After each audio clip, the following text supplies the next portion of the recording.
एक समय की बात है। एक गांव का शराबी शराब में लीन होकर एक संत के पास गया और विनम्र स्वर में बोला, गुरुदेव, मैं इस शराब से बहुत ही दुखी हो गया हूँ। इसकी वजह से मेरा घर बर्बाद हो रहा है। मेरे बच्चे भूखे मर रहे हैं, किंतु मैं शराब के बगैर नहीं रह पाता। कृपया आप मुझे कोई सरल उपाय बताएं, जिससे मैं अपने घर की शांति फिर से पा सकूं। जब इस शराब से तुमको इतना नुकसान होता है तो तुम शराब छोड़ क्यों नहीं देते?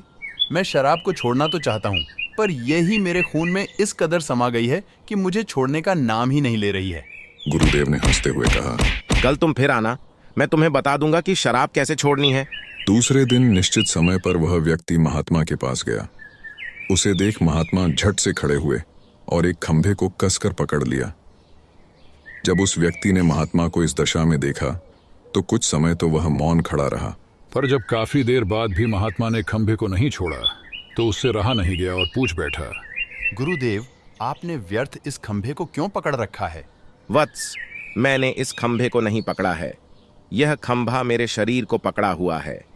मैं चाहता हूं कि यह मुझे छोड़ दे, किंतु यह तो मुझे छोड़ ही नहीं रहा है। उस व्यक्ति को आश्चर्य हुआ। वह बोला, गुरुदेव, मैं शराब जरूर पीता हूं, मगर मूर्ख नहीं हूं। आपने ही जानबूझकर इस खंभे को कसकर पकड़ रखा है। यह तो निर्जीव है। यह आपको क्या पकड़ेगी? यदि आप दृढ़ संकल्प कर लें तो इसी वक्त इसको छोड़ सकते हैं।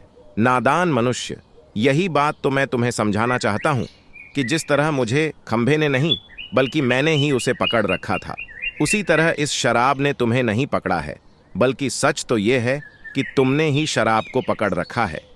तुम कह रहे थे कि यह शराब मुझे नहीं छोड़ रही है, जबकि सत्य यह है कि तुम अपने मन में यह दृढ़ निश्चय कर लो कि मुझे इस शराब का त्याग अभी कर देना है, तो इसी वक्त तुम्हारी शराब पीने की आदत छूट जाएगी। वह शराबी गुरु के इस अमृत वचनों से इतना प्रभावित हुआ कि उसने उसी वक्त भविष्य में कभी शराब न पीने का दृढ़ संकल्प किया।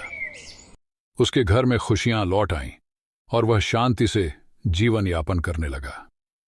कहानी से सीख, इस कहानी से हमें शिक्षा मिलती है कि जीवन में कोई भी वासना ऐसा नहीं है जिसे एक बार ग्रहण किए जाने के बाद छोड़ा ना जा सके।